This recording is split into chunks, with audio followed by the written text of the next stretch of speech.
안녕하십니까. 할 수 있다 물리학원.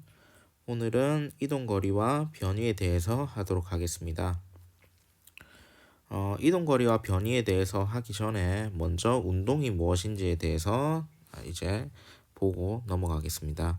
자, 물리에서 얘기하는 이제 운동이라는 거는 물체의 위치가 시간에 따라 변하는 것을 추적한 것을 얘기합니다. 그래서 운동이라는 것을 이제 나타내기 위해서는 물체가 있는 위치와 물체가 어느 정도 시간이 지난 뒤에 어떠한 위치에 가서 어떠한 운동을 하는 건지 그것을 기술하는 걸 운동의 기술이라고 합니다. 자, 그러면 운동을 기술하기 위해서는 이제 가장 기본적인 두 가지 내용에 대해서 알아야 됩니다. 첫 번째는 이동 거리가 있고요. 두 번째는 변이가 있습니다. 자, 먼저 이동 거리는요. 이제 영어로는 이제 distance라고 하고요. 실제로 뭐 이제 이동했다는 그런 의미입니다. 그래서 어떤 물체가 이러한 경로를 통해 가지고 이동을 하면은 요 경로를 따라서 이렇게 자를 대어 가면서 얘가 얼마나 이동을 했는지 실제 측정을 합니다. 그래서 이동 거리라는 것은 물체가 실제로 이동한 경로의 길이를 얘기합니다. 그렇기 때문에 이 물체가 동쪽으로 이동했는지 아니면 북쪽으로 이동했는지 그런 것들은 전혀 관심이 없습니다. 그렇기 때문에 방향이라는 녀석은 이제 관심 대상이 아닙니다. 그렇기 때문에 이동 거리는 스칼라 물리량이라고 할 수 있습니다.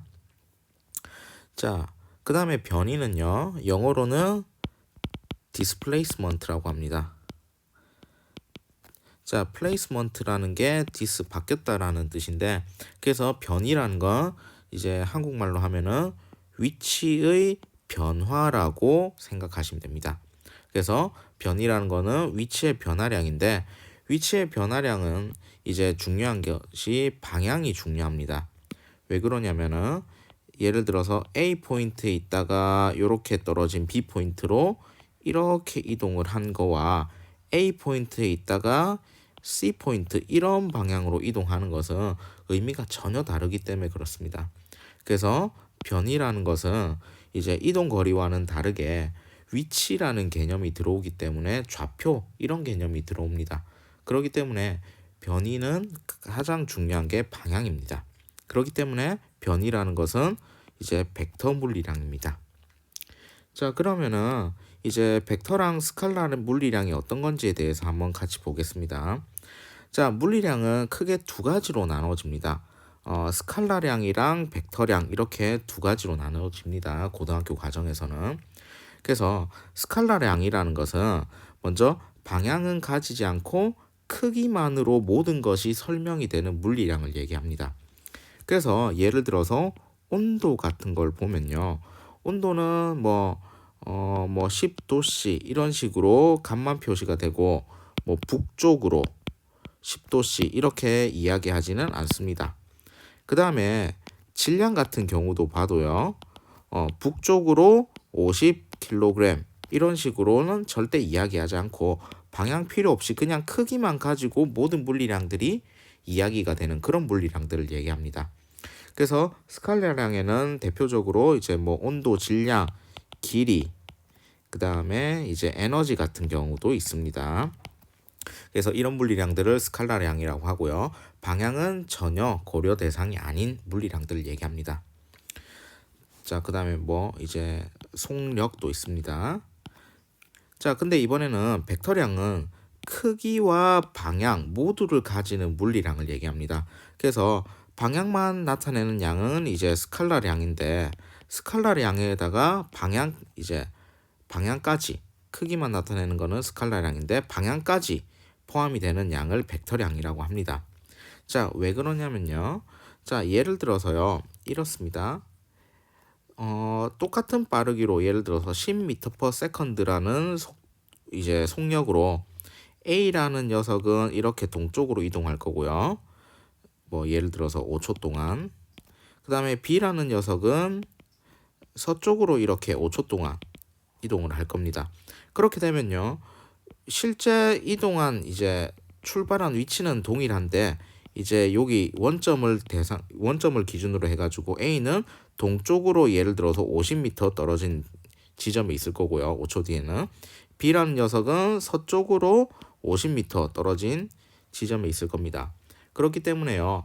방향이라는 의미가 들어가면서 이제 전혀 의미가 달라졌기 때문에 벡터량은요. 방향이 중요한 물리량을 얘기합니다. 그래서 벡터량에서 이제 중요한 것들은 이제 대표적으로 힘이 있고요. 그 다음에 뭐 속도 이런 것들이 있습니다. 예를 들어서 이런 물체가 있으면 이쪽 방향으로 힘을 가했을 때랑 이런 방향으로 힘을 가했을 때가 전혀 다르기 때문에 힘과 같은 물리량도 방향이 중요한 물리량임을 알 수가 있습니다. 자, 그래서 이제 이동거리와 변이에 대한 이야기로 다시 돌아오면요. 자, 예시를 통해서 이제 같이 보도록 하겠습니다.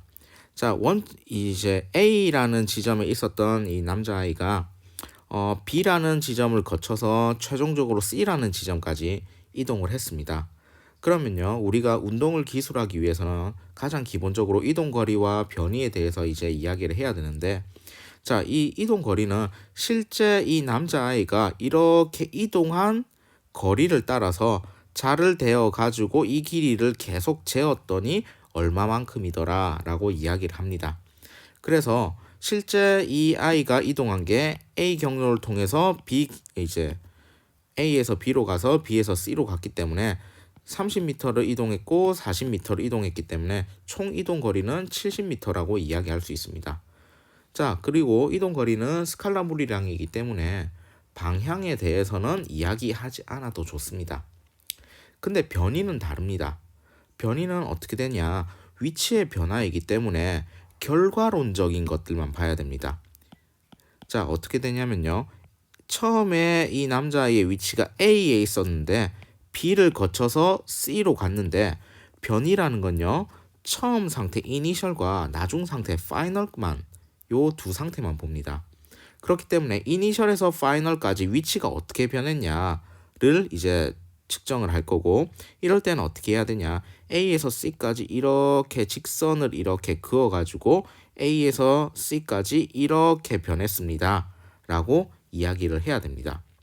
그렇게 되면은 이제 변이를 나타내기 위해서는 이제 크기랑 방향 둘 다 나타내야 되는데, 요 크기에 대해서는 요 삼각형의 빗변 요 AC만큼 요만큼 이동했기 때문에 피타고라스 정리 쓰면은 직각삼각형이니까 3대 4대 5니까 변이의 크기는 50m가 될 겁니다.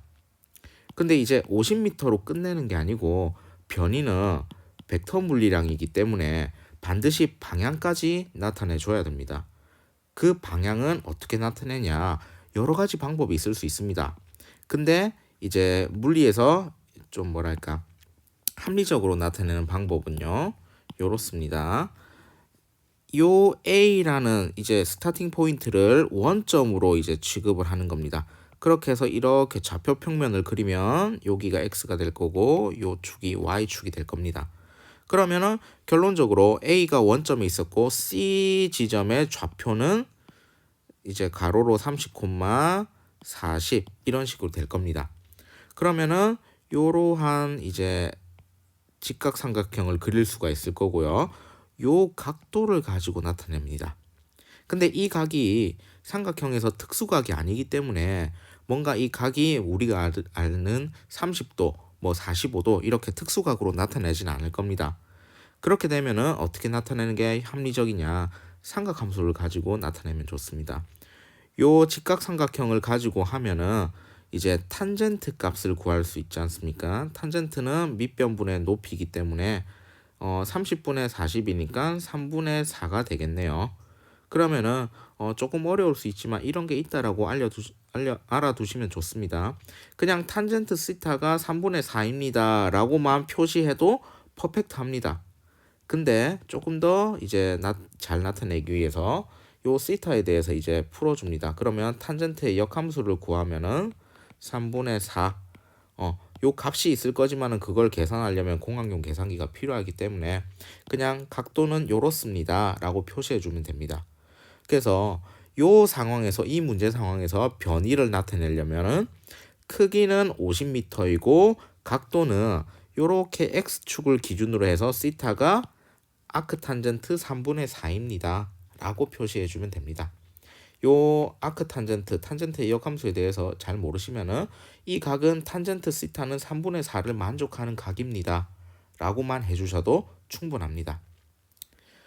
자, 그래서 오늘 내용을 정리하면요. 이동거리와 변이에 대해서 이제 이야기를 했고요. 이동거리는 이제 스칼라량의 대표적인 물리량이고요.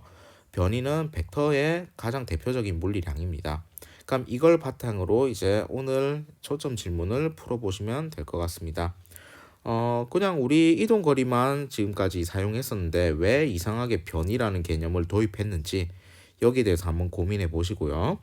변이의 방향은 선생님이 이제 이런 식으로 탄젠트를 가지고 이제 나타냈는데 그거 이외에 나타낼 수 있는 방법이 있을까라는 것들을 한번 고려해 보시기 바랍니다. 그 다음에 실생활에서 변이는 어떻게 활용되는지 이런 것도 한번 고민해 보시면 될 것 같습니다. 3번에 대한 거는 뭐 이제 지도나 이런 것들을 통해 가지고 좀 보시면 될 것 같고요. 변이 같은 경우에는 방향은 우리 나침반 같은 거 이런 것들 표시가 되어 있죠. 이런 것들을 팁으로 해가지고 좀 찾아보시면 될 것 같습니다. 자, 오늘은 이동거리와 변이에 대해서 학습하였습니다. 수고하셨습니다.